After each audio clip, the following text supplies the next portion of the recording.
Soyez toutes et tous les bienvenus sur Entre là, le podcast qui utilise les liens pour réconcilier les humains avec les vivants, en eux, autour d'eux. Si les ressources terrestres sont limitées, il existe cependant des espaces sans limite. Une immensité à portée de cœur et de main. L'infinie richesse est dans nos liens. C'est cette richesse-là, cette immensité-là que j'ai envie de révéler et de partager avec vous.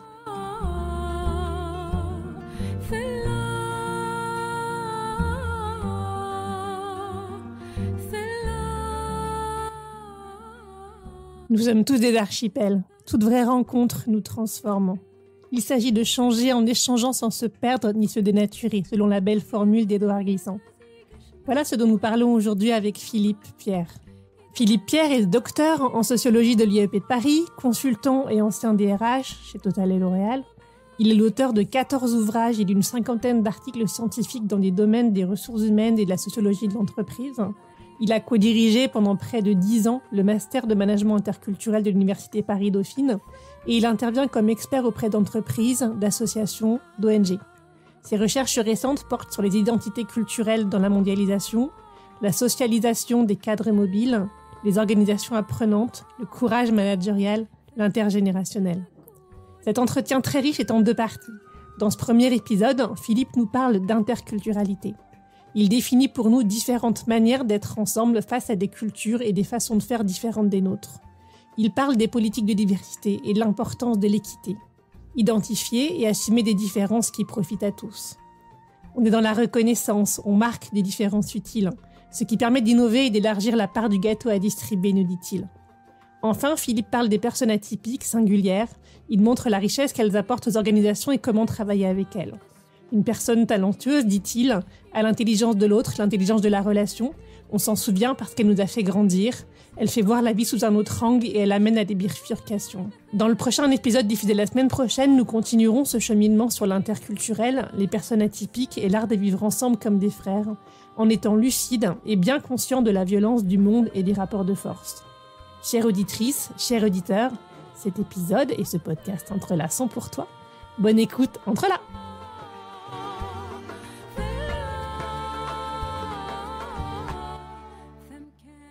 Bonjour Philippe, merci beaucoup d'être avec moi et avec nous aujourd'hui sur le podcast Entre là. On va parler ensemble de communication interculturelle, de management interculturel, de vie entre des cultures, entre des manières d'être différentes. On va voir ensemble comment le multiculturel ou l'interculturel, et on va voir d'ailleurs qu'est-ce qui différencie ces termes-là, comment l'interculturel vient enrichir nos vies à tout point de vue et à tout niveau. Et comment est-ce qu'on peut vivre ensemble un peu mieux, dans de meilleures conditions peut-être. Avant qu'on se lance dans ces beaux sujets, est-ce que vous pouvez vous présenter rapidement pour qu'on fasse tous connaissance ? Oui, avec plaisir. Merci Gaëlle. Je m'appelle donc Philippe Pierre et je dirais que ma vie est consacrée à la transmission. J'ai un parcours d'homme de ressources humaines dans le domaine international, en fait, dans des grandes structures. C'est là où, d'une certaine manière, j'ai pu acquérir des méthodes qui m'ont été utiles ensuite. Et aujourd'hui, donc, je suis enseignant. Je fais de la recherche en sciences sociales à travers la publication d'ouvrages.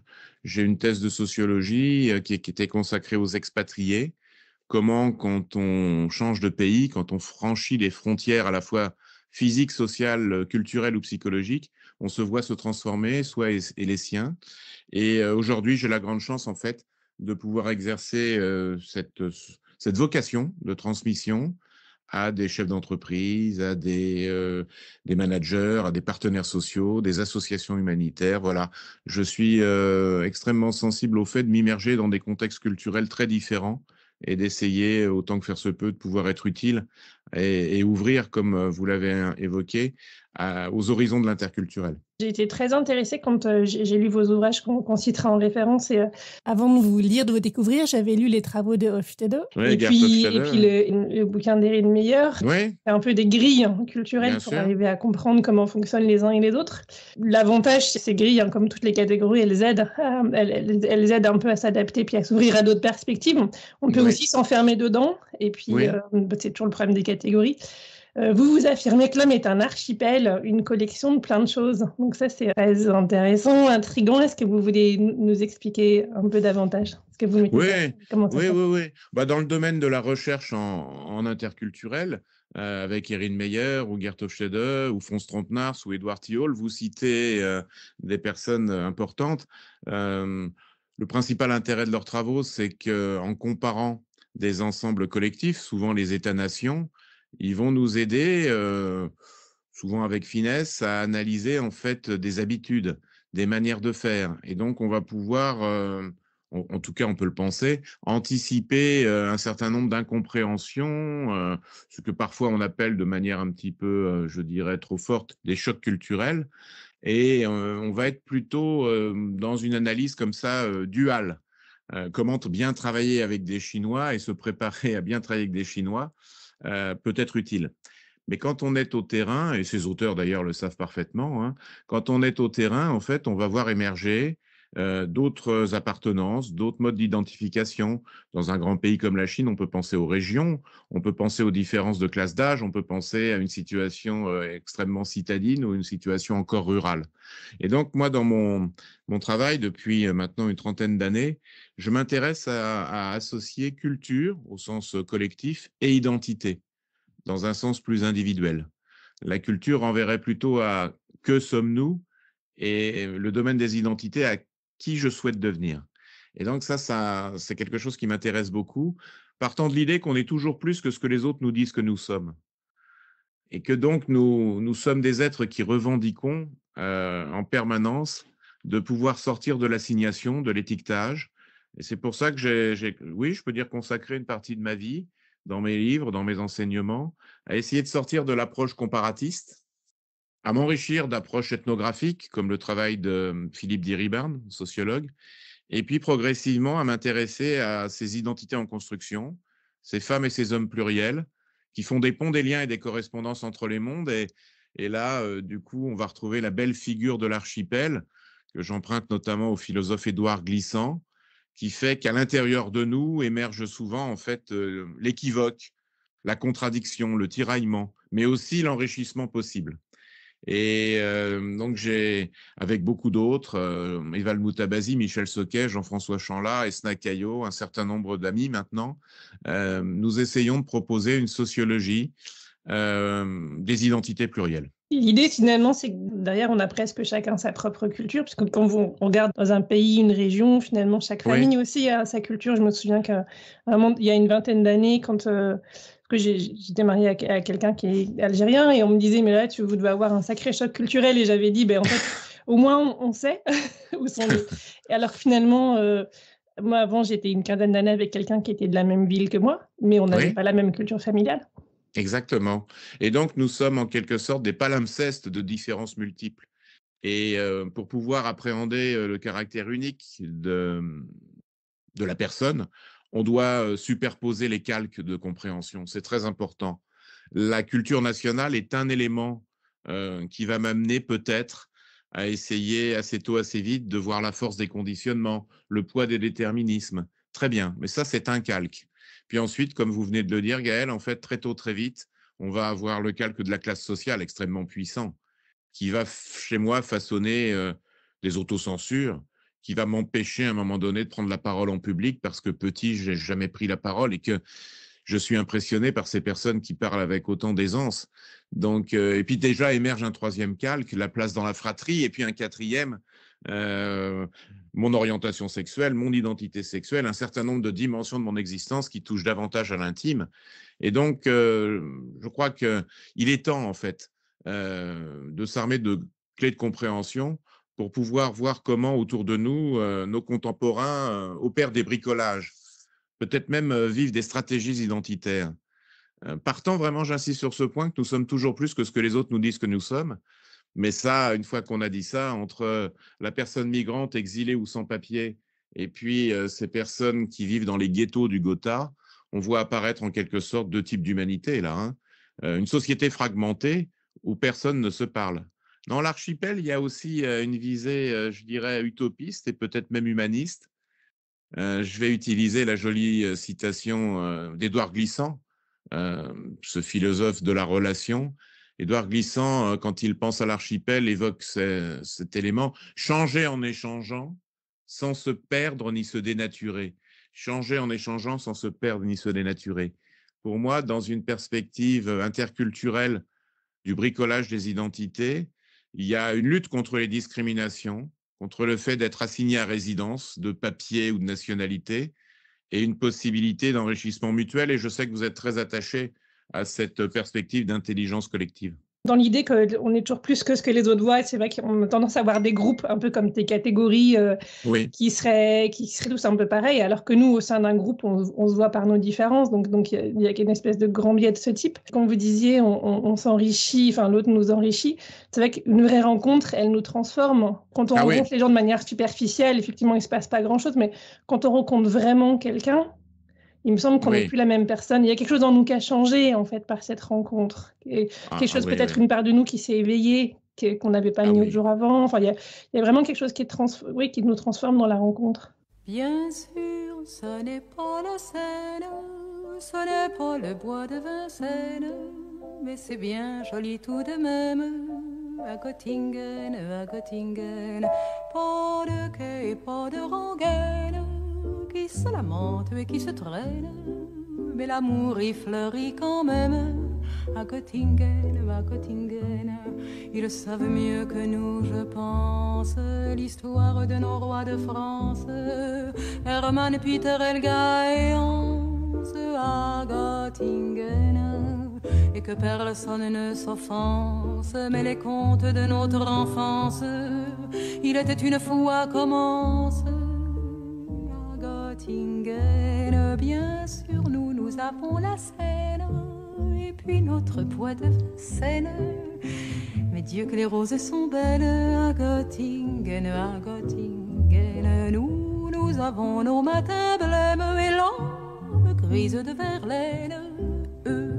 C'est la mélancolie même, à Göttingen, à Göttingen. Quand ils ne savent rien nous dire, ils restent là nous sourire. Mais nous les comprenons quand même, les enfants blonds de Göttingen. Et tant pis pour ceux qui s'étonnent et que les autres me pardonnent. Mais les enfants, ce sont les mêmes à Paris ou à Göttingen. Au fait que jamais ne revienne le temps du sang et de la haine. Car il y a des gens que j'aime à Göttingen, à Göttingen. Et lorsque sonnerait l'alarme, s'il fallait reprendre les armes, mon cœur verserait une larme pour Göttingen, pour Göttingen. La, la, la, la, la, la, la, la, la. Mais c'est bien joli tout de même, à Göttingen, à Göttingen. Et lorsque sonnerait l'alarme, s'il fallait reprendre les armes, mon cœur verserait une larme pour Göttingen, pour Göttingen. Vous avez raison d'insister sur cette belle notion de rencontre. Une rencontre, ce n'est pas un rendez-vous. Un rendez-vous, ça se pose dans un agenda et on l'élimine. Non, une rencontre, c'est d'abord une posture d'accueil à l'inconnu. Et dans la démarche interculturelle, il y a cette époquée grecque, cette suspension de jugement nécessaire. Si vous voulez, on pourra revenir sur cette posture interculturelle qui intègre les différences. Et puis, la rencontre, c'est la capacité pour moi, peut-être à trois choses. C'est la capacité d'abord à suspendre ce jugement, se hâter de ne pas juger trop vite, ne pas enfermer l'autre tout de suite dans une catégorie hâtive qui me semble pour moi essentielle et qui va le définir tout entièrement, suspendre son jugement. La deuxième chose, c'est quand on vit une rencontre, en fait, on crée un espace de parole pour s'entendre dire des choses utiles qu'on n'a pas envie d'entendre. Ça s'appelle distancier son regard. Puis la troisième chose, dans une rencontre, pour qu'elle suive des chemins buissonniers et, je crois, fructueux, il faut expliquer ou tenter d'expliquer à l'autre comment on a l'impression de fonctionner. Je crois que ça accélère le processus de rencontre. Ce qu'on pourrait appeler de façon très simplifiée son mode d'emploi. Mais là encore, hein, c'est très partiel et on doit faire attention. Mais ces 3 éléments me semblent importants dans une rencontre. Suspendre son jugement, distancier son regard, c'est-à-dire s'ouvrir à un archipel de relations qui nous enrichissent, et puis tenter de faire le clair un peu sur nos irritants. J'entends ça à travers le mode d'emploi. Souvent, j'interroge des animatrices, animateurs d'équipe, des dirigeants avec lesquels je travaille, des partenaires sociaux, et je leur dis, quelles sont les 3 choses sur lesquelles tu ne transiges pas? Ça me semble très important dans une rencontre de fixer un cap, c'est-à-dire pourquoi nous travaillons ensemble ou nous coopérons ensemble, le cap, l'étoile, mais aussi un cadre. Voilà, à mes yeux, les manières de faire ou les façons de dire qui m'apparaissent en fait, a priori en tout cas, à ne pas encourager. Voilà, ça pose des limites, mais c'est justement pour qu'on dépasse ces limites et qu'on puisse être dans cette belle perspective offerte par Édouard Glissant, changer en échangeant sans se perdre ni se dénaturer, les racines et les ailes de la rencontre. Ce que vous proposez là, hein, de fixer à la fois le cap et le cadre, c'est aussi quelque chose qu'on peut faire avec n'importe quel collaborateur avec lequel on travaille, oui. Même si on est soi-disant de la même culture. C'est quelque chose qui est utile tout le temps. Et, Oui, tout à fait. Et puis, quand je dirais en contexte multiculturel, c'est-à-dire de coexistence des différences, on ne se connaît pas vraiment, on est parfois face à face. Il y a certainement en fait l'ordre des conditionnements collectifs qui renverrait aux nations, comment bien travailler avec des Chinois ou des Japonais ou des Allemands, bon, très bien. Puis après, il y a la dynamique des équipes de travail, où là, il y a des relations de pouvoir, il y a le statut qui compte, il y a la compétence professionnelle qui, à un moment donné, va me donner envie ou pas d'exprimer qui je suis à mes yeux vraiment. Et puis, il y a je dirais, le calque de la personnalité. Et donc, il y a au moins ces 3 dimensions, un effet de culture, un effet de situation aussi, et puis un effet de liberté. Et donc, c'est très important vraiment d'insister sur ce point. Nous sommes de plus en plus dans des sociétés en archipel, c'est-à-dire que nous passons de la pyramide hiérarchique verticale dans les imaginaires, le modèle du père, à une structure davantage en réseau, le modèle des pairs, ou peut-être même des tribus, dirait le philosophe Michel Maffesoli. Et pour moi, en fait, ces perspectives ne s'éliminent pas, elles se superposent encore. C'est-à-dire qu'on passe de l'addition à la multiplication. Mais c'est quelque chose pour moi de positif au sens où il y a un potentiel de foisonnement, de créativité, si on sait faire en sorte d'aller à la rencontre de quelqu'un qui ne me ressemble pas. Cette idée aussi de tribu, est-ce que ça veut dire qu'on va être un peu des personnes différentes aussi en fonction des groupes avec lesquels on collabore? Ah oui, moi, ça me semble très important. Il y a quelques années, quand je démarrais en fait mon travail de thèse en sociologie, dans les entretiens que je menais, en fait, je me souviens d'un homme qui avait sorti en fait pendant notre entretien en fait 2 passeports. Qui étaient ces 2 passeports? Il y avait un passeport indien qu'il avait placé devant moi sur la table à gauche, et il y avait un passeport américain. Et donc, ce monsieur savait, il était cadre dans l'univers pétrolier, et il savait que je m'intéressais aux questions de mobilité géographique, aux questions d'intelligence de l'autre, pour reprendre la jolie formule de Michel Soquet et de Martin Villajuste, l'intelligence de l'autre, en quelque sorte cette nouvelle IA. et il me regarde et il me dit, pour me faire progresser en quelque sorte, il me dit, vous voyez, là, c'est mon passeport indien. C'est l'enfance de l'humanité. Et puis, je suis aussi, avec mon passeport américain, dans l'humanité dans l'enfance. Et il me dit, en me regardant avec, je dirais, bienveillance, vous voyez, je suis dans les 2. Ça me passionne. Comment on est à la fois influencé par des cultures nourricières, la famille notamment, la socialisation primaire à l'école, la socialisation secondaire en entreprise notamment, ou dans des associations, ou dans l'espace public. Et puis, au fur et à mesure de son existence, en fait, on va tourner d'autres pages, mais sans que les pages s'éliminent. Et donc, ce monsieur, il était véritablement, alors lui, son épouse, ses 3 enfants nés dans 3 pays différents, c'est ça que je trouve très intéressant à observer, il était dans un horizon en archipel, dans un bricolage des identités. Des fois, d'ailleurs, je l'ai revu 2 fois, il pouvait renforcer son accent indien en fonction des interlocuteurs, en fonction de peut-être de ce qu'ils voulaient conquérir comme pouvoir. Et ça, alors on va en appeler du coup à l'ethnicité. Comment tu conquiers des situations de pouvoir en manipulant des traits culturels? Un vêtement, une coiffure, un badge d'un pays ou que l'on arbore un jour de fête nationale. Et tout d'un coup, on découvre aux autres en fait le fait on est là encore plus que ce que les autres nous disent que nous sommes. Ça, c'est quelque chose qui m'intéresse beaucoup et que j'essaye à travers des ouvrages et puis des enseignements, j'essaye d'explorer depuis quelques années. Peut-être ça peut être le moment de se dire finalement, parce que vous me parliez de culture et d'identité, de définir qu'est-ce que c'est une culture au fond, et puis qu'est-ce que c'est notre identité dans cette culture, et comment ça évolue, comment ça se compose. Bon alors, il y a des centaines de définitions de la culture. Moi, la mienne, en fait, c'est l'élément appris du comportement humain.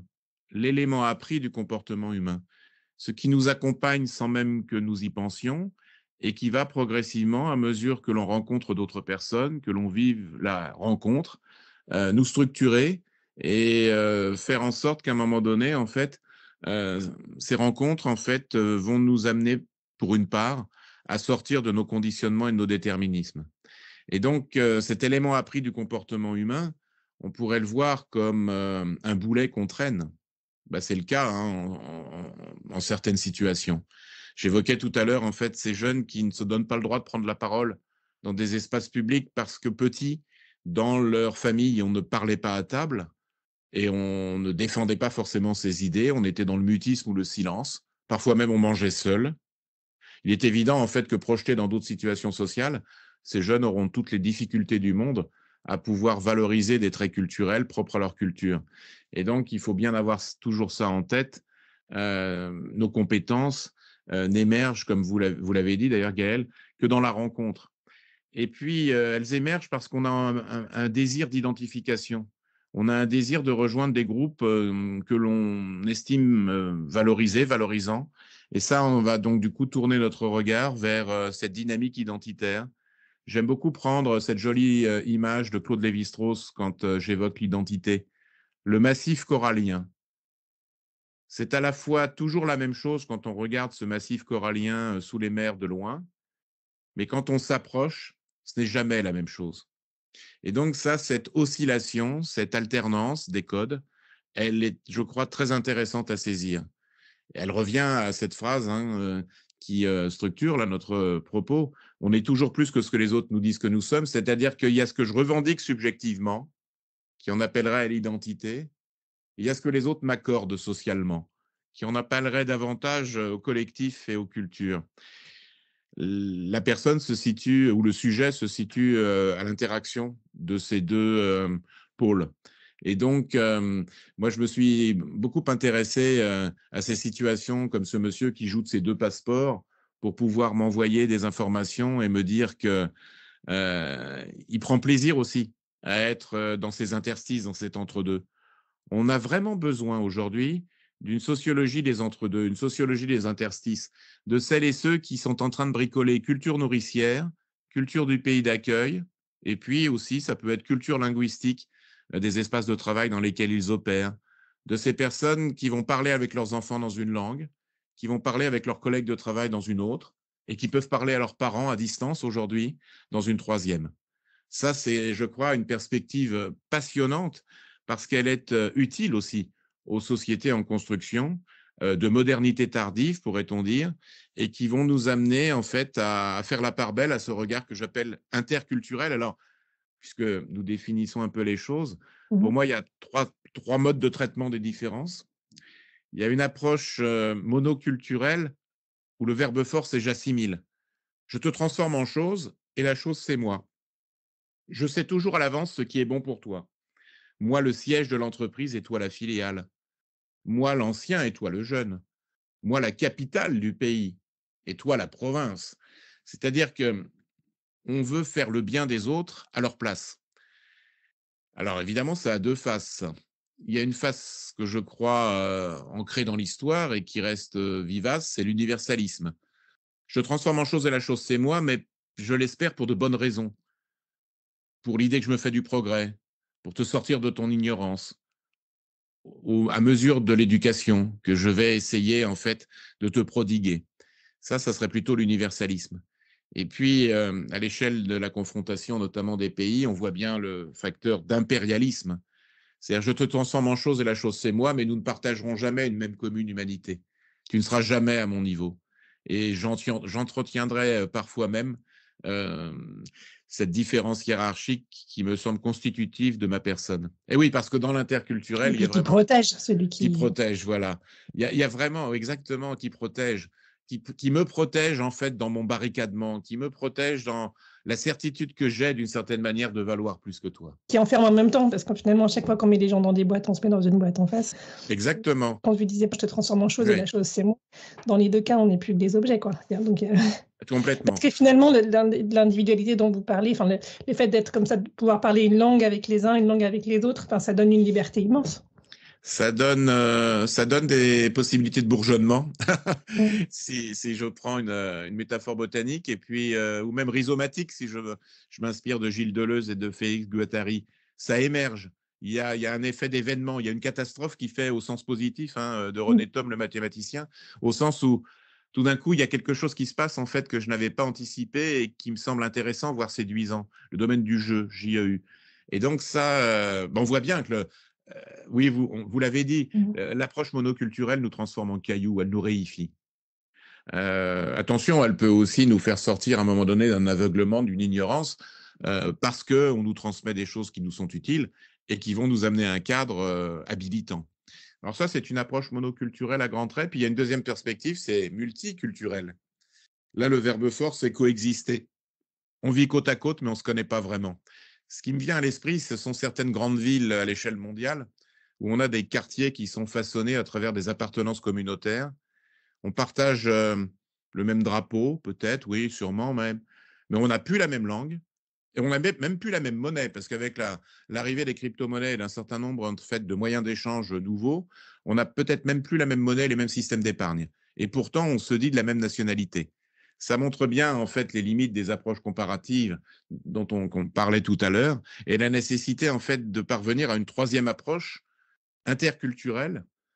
J'aime beaucoup citer cette phrase de Lévi-Strauss, l'important n'est pas d'ouvrir les autres à la raison, l'important est de s'ouvrir soi-même patiemment aux bonnes raisons des autres.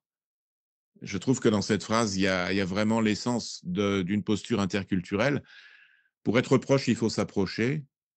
Et donc, l'interculturel, c'est un travail d'abord sur soi pour cerner, en fait, dans la rencontre, dans le contact avec les autres, nos limites, et puis tenter de s'enrichir mutuellement.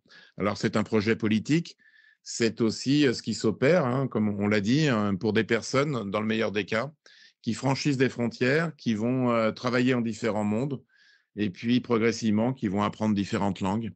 C'est le faisceau d'indices. C'est appréhender la réalité en face de nous sous différents angles. Ça me semble très important aussi, ça, cette capacité à regarder sous différents angles. Mais elle dépend beaucoup des compétences que l'on développe. Mais un certain nombre de nos contemporains sont malheureusement aliénés, n'ont pas la possibilité de rencontrer ce que le sociologue Norbert Alter appelle des faits, un éducateur, un être aimé, un parent attentif, un grand-parent attentif, c'est-à-dire des personnes qui vont faire le pari, en fait, alors que vous en êtes finalement pas du tout convaincu, que vous valez mieux que ce que les autres vous disent que vous êtes, pardon. Et donc, à un moment donné, vous développez des compétences dans l'interaction. Mais ça dépend, vous l'avez dit, Gaëlle, de ces rencontres qui, à un moment donné, en fait, vont être transformées ou pas en compétences en actes. Pour illustrer ce que vous dites, je pensais en vous écoutant à un de mes clients qui disait à son équipe c'est pas la peine de vous embêter avec tous ces bouquins sur la communication interculturelle. Moi, j'ai bossé dans plein de pays et à chaque fois, j'ai juste été ouvert, curieux, plein de considérations et ça s'est toujours bien passé. Voilà, ça m'intéresserait de savoir ce que vous en pensez. Et c'est vrai qu'à un moment donné, moi, quand j'étais aussi plus jeune, j'ai géré pas mal de projets. Alors, c'était beaucoup avec des Européens, ce qui est sans doute plus simple. Ouais. Et les gens me disaient, mais comment est-ce que tu fais pour que ça se passe si bien? Et je disais, écoute, je sais pas, j'ai essayé de comprendre. Et moi, j'étais juste curieuse des gens. Donc c'est cette absence de jugement dont vous parliez tout à l'heure. Et finalement, en essayant de réfléchir à pourquoi ça se passait si bien et pourquoi pour d'autres ça se passait pas si bien, je me disais, est-ce que c'est ce jugement qui fait que finalement, on s'enferme tellement qu'on n'arrive plus à travailler ensemble? Je ne sais pas. Oui, alors il y a ce que vous évoquez est riche, et puis il me rappelle me rappelle aussi un enseignement de Michel Sauquet, avec qui j'ai la chance de travailler beaucoup, et un homme qui a dirigé des équipes dans l'humanitaire, qui est éditeur, romancier, et puis a vécu au Brésil, en Éthiopie notamment, et une grande figure pour moi. Et Michel, dans un des cours du master de management interculturel de Dauphine, a entendu un des étudiants brésiliens, un homme d'une quarantaine d'années, qui lui a dit: Monsieur, il n'est pas en fait de mur qui soit infranchissable si on a la qualité de l'humilité. Bah, c'est ce que vous évoquez, Gaël. Je pense que c'est le point de départ, ça. C'est-à-dire une posture basse dans laquelle on n'est pas dans cette perspective monoculturelle où en permanence on éclaire le monde et on est convaincu d'une certaine manière de porter soit la fait électricité, soit le progrès et l'éducation en tout pays. Non. L'humilité d'abord, l'époquer, la suspension de jugement. Maintenant, quand on travaille aussi quand même en équipe diversifiée, je crois que c'est un premier point, mais il invite à autre chose. J'insiste, pour être proche, il faut s'approcher, et si on veut reconnaître, il faut connaître tout de même. C'est-à-dire que dans un deuxième temps, je pense utile, pour pouvoir peut-être mieux les tordre ensuite, de rassembler des connaissances sur le pays que l'on va rejoindre ou sur l'équipe dans sa composition. Et c'est là où les approches comparatistes, moi je ne les élimine pas d'un trait, peuvent être utiles. Elles vont nous permettre de plonger dans la littérature d'un pays, dans l'histoire, les relations de pouvoir, les déterminants peut-être coloniaux. Et on va rassembler comme ça des éléments d'information qui peuvent structurer notre raisonnement. Et puis à un moment donné, on va les mettre à nouveau en questionnement, parce que dans l'équipe de travail, on aura 3 personnes de la même nationalité, mais qui n'auront pas du tout la même interprétation du fait historique que j'ai pu appréhender à travers mes lectures. Et c'est ça le caractère fécond, interactif de l'interculturel qui me semble passionnant. Et on va donc faire évoluer nos représentations. Et pour les faire évoluer, ces 3 temps, la suspension de jugement, créer des espaces de parole pour s'entendre dire des choses qu'on n'a pas envie d'entendre, et notamment dans l'espace du travail, c'est très important. Et puis, à mesure que l'on est perçu comme compétent par les autres, ça c'est quelque chose que j'ai souvent observé, on va se dévoiler davantage. On va en dire plus sur nos priorités, nos appartenances, ce qui nous inspire dans la vie. Et là, c'est une possibilité pour l'autre de mieux nous connaître dans ce qui nous procure des belles émotions. Distanciation du regard, suspension de jugement, explicitation ou clarification de notre mode d'emploi, c'est ce processus interculturel qui souvent manque dans les approches comparatistes, de bloc à bloc, binaire, dualiste. On a pensé en abscisse et en ordonnée, mais on a simplement posé en fait le tronc de l'arbre. On ne sait rien des feuilles et du bourgeonnement. Et puis, on ne sait rien des racines sous l'arbre et des racines qui s'entrecroisent. Donc moi, c'est vraiment mon travail aujourd'hui, c'est d'accepter de comparer pour ensuite comprendre et même traduire.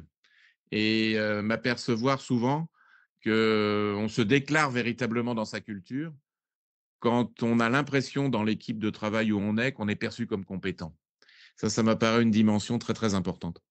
Il faut la considération et puis Oui, et au-delà de ça, quoi, pour pouvoir s'ouvrir et se dire. oui, il faut plus que tolérer, il faut Mmh. reconnaître. Et donc, c'est quelque chose aussi qui me semble important. Le fait de travailler ensemble nous amène à nous jauger mutuellement et d'une certaine manière à voir chez l'autre des choses qu'il fait mieux que moi et qui m'amènent à m'apercevoir en quelque sorte de mon incompétence consciente.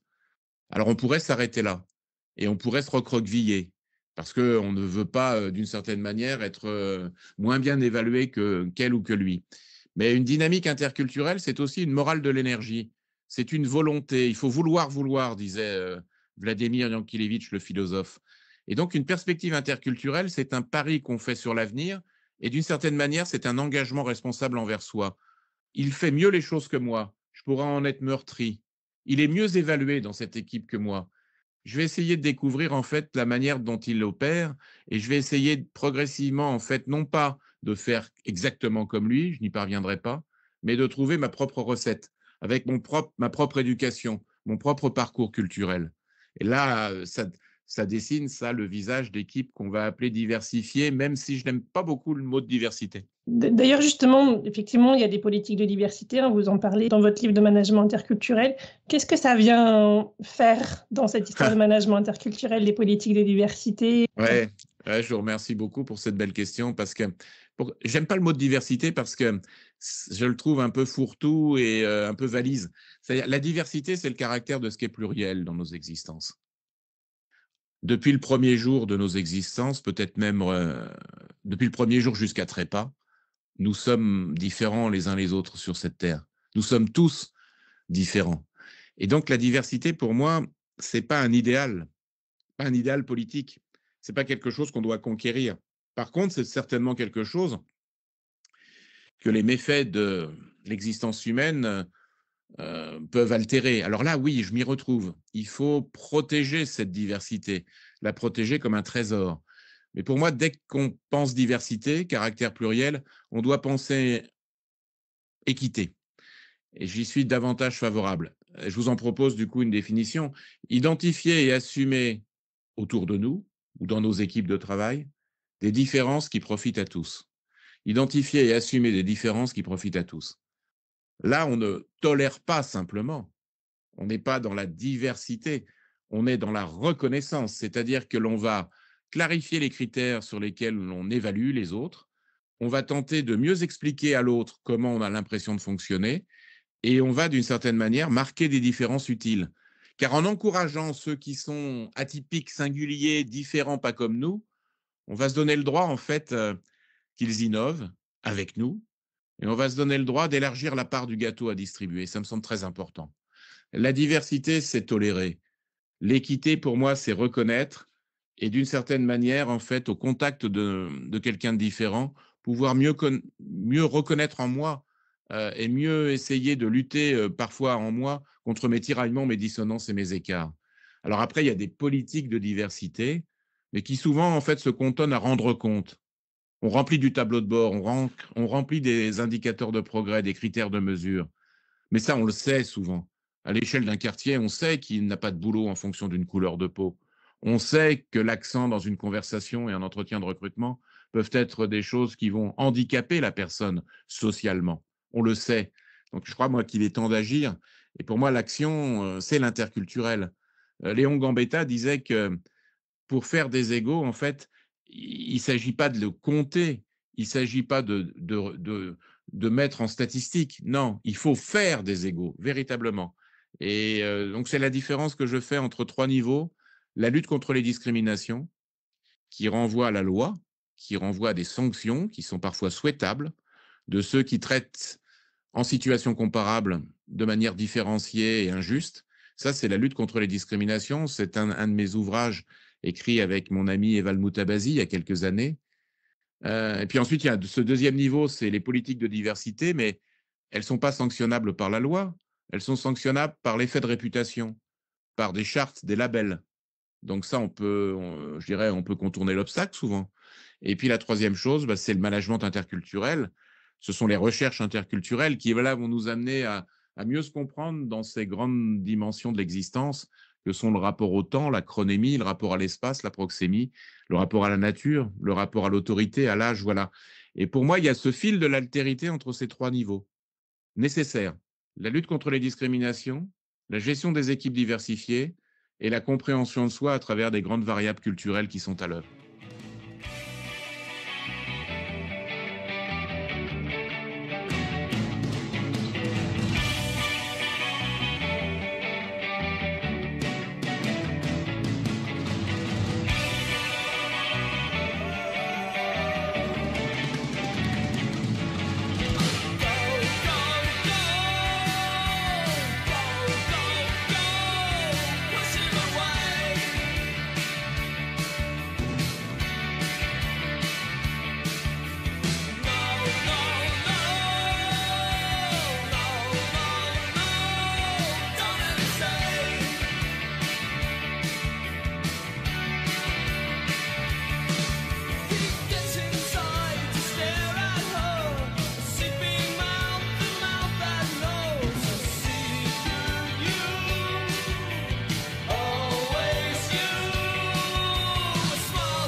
Donc j'ai l'impression, mais je ne sais pas si je me trompe, si vous me direz, en vous écoutant, qu'il y a un certain nombre de gens qui ont développé ces compétences presque naturellement à cause du milieu dans lequel ils étaient, ou de leur personnalité, ou de rencontres, etc. Et pour les autres, c'est des compétences qui se développent, qu'on peut apprendre, hein, parce qu'il y a des gens qui ont l'air plus ou moins doués, justement pour l'altérité. Il y a d'autres questions qui viennent derrière. Hein. Le monoculturel dominant dont vous parliez au départ, il est peut-être plus facile pour certaines personnes, d'autres vont aller vers l'interculturel tout de suite. Parce que, voilà, qu'est-ce qui génère quoi, et est-ce que vraiment on peut apprendre? On peut apprendre que si on est ouvert à ça. Mais... Oui, alors, il y a une troisième perspective du traitement des différences. Monoculturel, j'assimile. Hein. Multiculturel, on coexiste. Interculturel, on intègre. Mais il y a, avec les mondialisations en cours, avec l'augmentation des mobilités géographiques, professionnelles, familiales pour un certain nombre de personnes qui possèdent des capitaux, il y a une quatrième dimension. C'est une dimension que j'appelle, avec mes collègues depuis quelques années, transculturelle.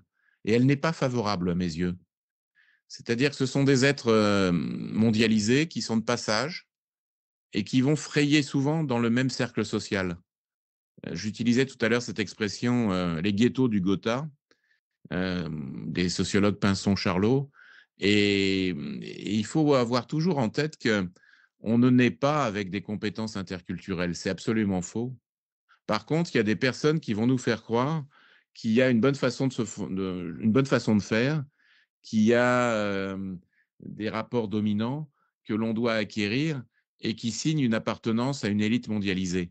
Et donc, cette approche transculturelle, alors on peut avoir une autre acception du terme, hein, j'en conviens tout à fait, transnationale, positive, mais pour moi, transculturelle, c'est un vrai risque. C'est le risque, en fait, à un moment donné, que la société se découpe, se fragmente, et qu'on ait tout en haut des gens qui possèdent beaucoup de capitaux, mais qui, d'une certaine manière, en fait, occupent leur temps à vouloir se séparer de celles et ceux avec qui ils ne partageraient plus rien. Donc, c'est un point qui me semble important. On ne naît pas avec des compétences interculturelles.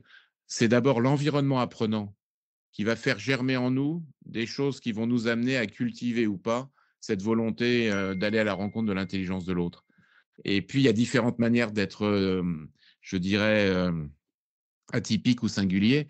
Je voudrais aussi vous dire ça parce que quand on est atypique, singulier, différent, on court aussi le risque d'abord d'augmenter l'exigence parce qu'on fait avec aisance des choses difficiles que les autres font pas bien.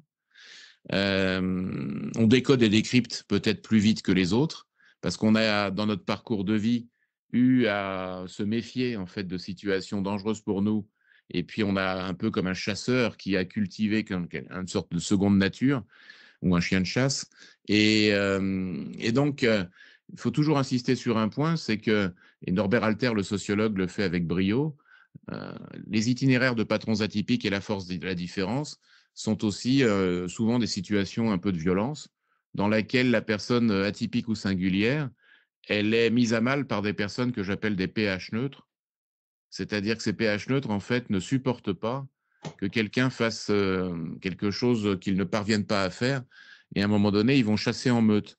Et ils vont se rapprocher de ceux qui pourraient être leurs ennemis, mais ils vont orienter en quelque sorte leur animosité vers celles et ceux qui sont singuliers. Alors, on retrouve en arrière-fond dans mon propos les travaux du philosophe René Girard et la figure du bouc émissaire.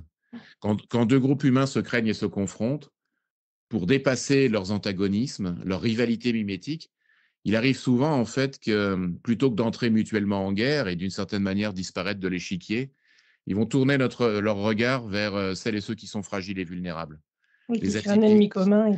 Et ils créent cet ennemi commun en fait pour mieux se souder temporairement. Et là, vraiment, je crois que c'est quelque chose qui, à l'échelle de la société, malheureusement, est visible, lisible tous les jours, mais aussi à l'échelle de nos organisations. Et alors, ça signifie aussi des choses que que je crois intéressantes du point de vue de la bonne manière de faire ou d'intégrer la Et différence. pardon, juste avant, Ouais, quand ouais. vous dites quand vous mentionnez l'idée de profil atypique, ça ne veut pas forcément dire des gens qui viennent de cultures très différentes, ça peut aussi vouloir Oui, dire des gens qui ont un type d'intelligence ou là vous oui, allez peut-être mettre dedans ce qu'on appelle les hauts potentiels intellectuels, hauts potentiels émotionnels, les hypersensibles, enfin toutes ces ouais. catégories qu'on a créées, qu'on les limite des catégories, mais est-ce que c'est tout ça que vous mettez derrière? Ah oui, alors c'est la belle notion de personne talentueuse. Euh, pour moi, une personne talentueuse, c'est d'abord une personne différente. Différente de celles et ceux qui la regardent, avec qui elle coopère. C'est quelqu'un qui, par son art du questionnement, par exemple, vous touche à l'essentiel. C'est quelqu'un, du coup, qui remet en cause vos habitudes, vos manières d'être, vos façons de faire, et qui va, dans un premier temps, peut-être vous porter à une forme d'inconfort. Ça, c'est la différence. Et puis, pour moi, il y a d'autres caractéristiques à ajouter. La deuxième, c'est une personne talentueuse, c'est quelqu'un qui contribue, qui délivre du résultat. C'est pas quelqu'un dont on suppose qu'il va faire. Non, non, non. Ça s'appelle un potentiel, une capacité latente. Non, une personne talentueuse, quand on lui demande de travailler avec nous, elle coopère. Et donc, elle va participer au résultat produit. Et puis, le troisième point pour moi, et j'y suis très sensible, c'est la générosité en acte. Une personne talentueuse, en fait, elle écoute activement et elle transmet des tours de main, des bonnes pratiques, parfois des coups d'œil. Elle transmet l'informel. Différente, contributrice, généreuse. D'ailleurs, euh, on peut l'observer souvent dans les équipes de travail. La personne est partie en excellents termes, on s'en souvient des années plus tard. Elle a été dans ce que j'ai appelé tout à l'heure cette IA, cette intelligence de l'autre. Elle a été dans l'énergigramme. La formule est de Michel Serres, le philosophe, l'intelligence de la relation. On s'en souvient parce qu'elle nous a fait grandir, généreuse. Et puis, j'ajouterais énergivore, chronophage et ressourçante. Une personne talentueuse, c'est une personne qui t'amène en fait à voir ta vie sous un autre angle et qui t'amène à faire bifurcation. Parce que il y a souvent chez elle une volonté de converser avec toi et une passion, une flamme. Ces personnes, souvent en organisation, sont mises à mal par ceux que j'ai appelés tout à l'heure des pH neutres. La personne rentre dans ton bureau, tu t'ennuies déjà. C'est-à-dire qu'elle te fait courir le risque du conformisme et de l'entre-soi. Et donc, nos espaces de travail sont aussi des espaces de rivalité, de violence symbolique. Et donc, une personne talentueuse, il faut la protéger en lui donnant plus de temps qu'aux autres et plus d'attention vigilante. Et ça, donc, ça nous renvoie aussi à cette belle notion tout à l'heure, Gaël, d'équité. Quelqu'un qui anime des équipes, c'est quelqu'un qui n'est pas dans le nivellement de l'égalitarisme. Il ne donne pas la même chose à chacun, quelles que soient les situations. C'est une erreur. Non. Il identifie et il assume des différences qui profitent à tous. Et donc, il convient de protéger ces profils. Il convient aussi de leur donner peut-être ce qu'il y a de meilleur en nous, c'est-à-dire l'écoute active, la qualité de présence. Partant de là, finalement, c'est aussi des calques en plus Des calques en plus. dans notre diversité culturelle ou dans notre interculturalité. Quand vous disiez finalement les politiques de diversité, on donne la base pour éviter les discriminations, puis dans le management interculturel, on donne de la reconnaissance. Donc ça veut dire qu'il faudrait aussi expliciter tous ces éléments-là? Oui, c'est le sens d'ailleurs de mon dernier ouvrage avec Michel Soquet, l'abécédaire de l'interculturel. On a besoin de mettre des mots sur les phénomènes et on a besoin de clarifier la grammaire qui est la nôtre. Je crois que c'est très, très important. Pour d'ailleurs souvent en voir le caractère ondoyant et polyfacetté de la définition. Ce qui est important, c'est de faire le chemin ensemble de la co-construction des termes que l'on emploie. Alors, ils nous viennent, ces termes. Ils sont issus de notre histoire, de nos langues. Mais il s'agit en fait d'en voir les facettes. Ça me semble très, très important. Et donc, oui, ce projet d'abécédaire est un beau projet. Et plus largement, en fait, il ne faut pas se contenter de compter, de tolérer, de mettre dans des tableaux de bord. Il ne faut pas rendre compte seulement. Il convient d'agir. Et agir, c'est notamment protéger celles et ceux qui font des choses par d'autres chemins que les nôtres et qui, à un moment donné, en fait, enrichissent la création de valeur dans les organisations. Mais c'est un chemin qui est pour eux périlleux. C'est le chemin de la stigmatisation, souvent. Ça peut être le chemin de la mise à l'écart. C'est le chemin où on dit « Attends, tu vas trop vite, tu augmentes notre niveau d'exigence. Nous, on n'est pas aussi à l'aise que toi. » Et à ce moment-là, puisque cette personne, en fait, elle peut être fragile et vulnérable, on n'a pas su toujours lui dire les choses comme il fallait lui dire. Et donc, c'est C'est aussi un bel horizon, le management interculturel, c'est la possibilité d'intégrer les différences en voyant émerger en soi différentes manières de faire avec les autres. On était directif par éducation ou pour se protéger d'un monde un peu exigeant vis-à-vis de nous. Tout d'un coup, on voit bien le bienfait du participatif, de la délégation. Voilà. J'aime beaucoup ce que vous exprimez, Gaël, avec cette belle image des calques qu'on superpose. On les a quand on voyage, quand on est exilé, migrant, quand on a des enfants de différents mariages, on a des enfants qui naissent dans différents pays. On voit ces calques en soi progressivement émerger, étrangeté. Mais à ce moment-là, on peut lui donner un sens. Et le sens, c'est la rencontre. Vous avez entendu là à peu près la moitié de notre échange avec Philippe Pierre. J'ai vraiment savouré tout ce qu'il a partagé avec nous. J'espère que ça vous plaira autant qu'à moi. Et je vous donne rendez-vous la semaine prochaine pour la suite et la fin de cette belle et riche conversation.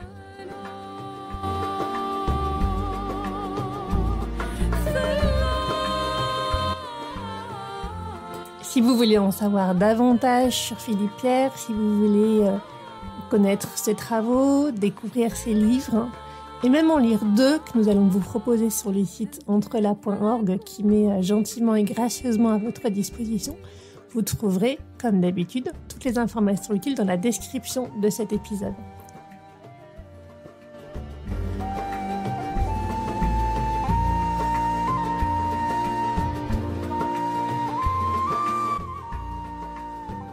Ce podcast n'est pas seulement le mien, c'est aussi le vôtre, c'est le nôtre. Si vous voulez contribuer, intervenir, proposer, contactez-moi.